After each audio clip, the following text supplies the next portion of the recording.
Heartbreak was one of the best things that ever happened to me. People act like it's the end of the world, like it's some kind of permanent wound. But the truth is, your heart didn't break. It got a reset. It got a break so that it could fill back up. This time with something real, something stronger, something that belongs to you. Some people go their whole lives pouring into others and never once stop to refill their own cup. They become so accustomed to giving, sacrificing, overextending, that the very idea of turning inward and taking care of themselves feels foreign, even wrong. But here's the truth. If you don't pour into yourself, you have nothing left to give.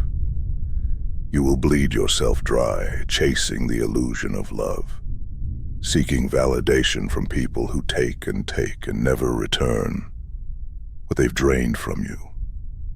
And if you keep moving like that, eventually you won't even recognize yourself. That's what heartbreak forces you to see.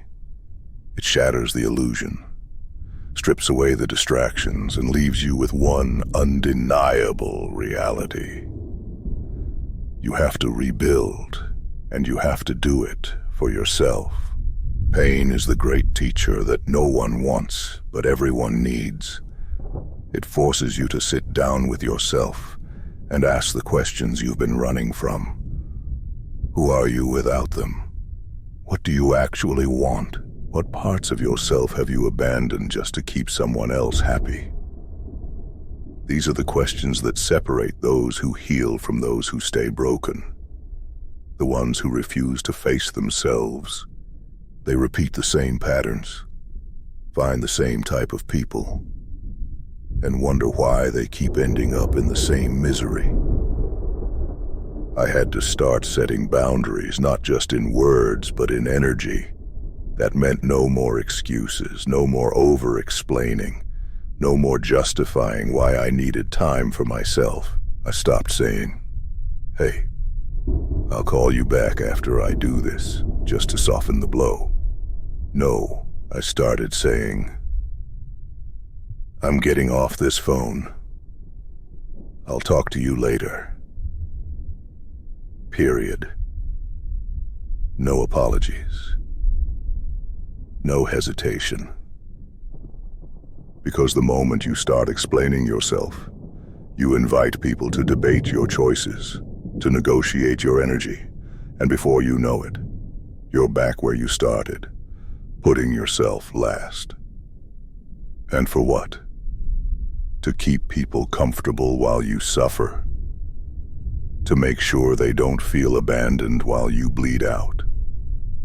That's the kind of weakness that gets men destroyed. The truth is, most people overexert themselves into things that don't even matter.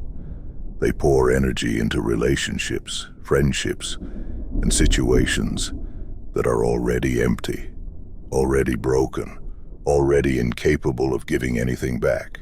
And they wonder why they feel drained, lost, exhausted. You can't save something that's already dying. You can't build something solid on a foundation that was never real to begin with. And you damn sure can't heal if you're still giving the last pieces of yourself away. Some men don't learn. They chase closure like it's gonna fix them, like one last conversation is going to make it all make sense. But that's just the mind trying to avoid the truth. It's over. It ended because it was supposed to. Whatever you thought you needed to hear, whatever explanation you thought would bring peace, it doesn't exist. You have to create your own peace. You have to accept that some people will never give you what you gave them. And that's their burden to carry, not yours.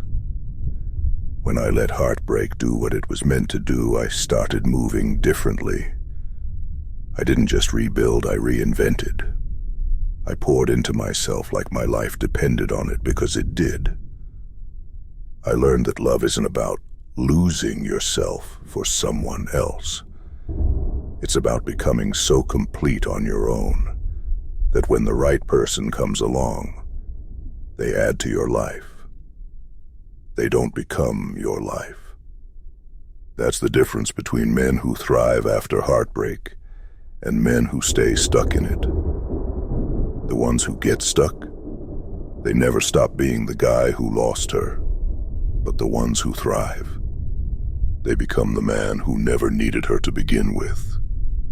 Heartbreak is the gift you never wanted, but desperately needed. It forces you to choose. Do you drown in your sorrow, or do you rise? Some men let it consume them, letting the pain turn into bitterness, anger, resentment. They lock themselves away, swear off love, tell themselves they'll never trust again. But that's just another way of letting the past own you. A man who truly learns from heartbreak doesn't close himself off. He refines himself. He sharpens his edges. He fortifies his mind.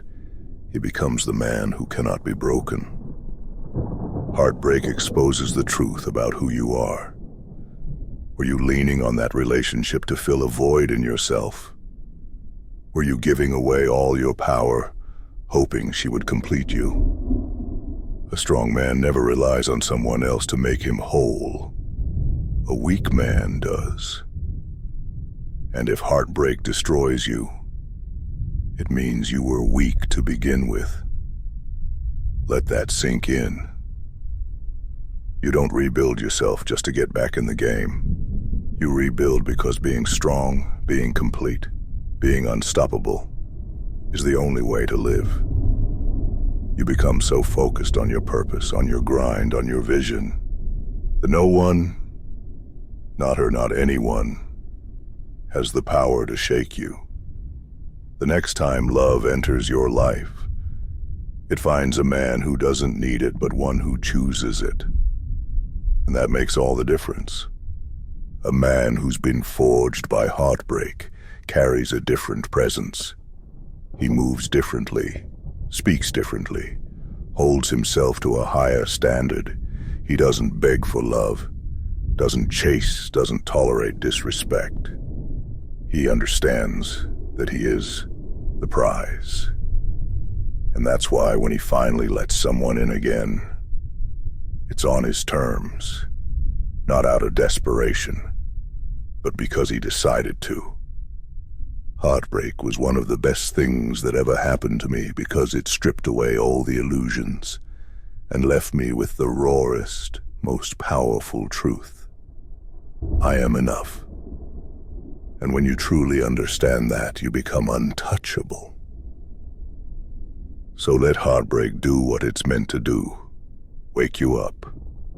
Let it strip away the noise, clear out the dead weight, and remind you that you were never meant to live your life as a sacrifice. Rebuild, refill, and watch what happens when you start giving that love to yourself first.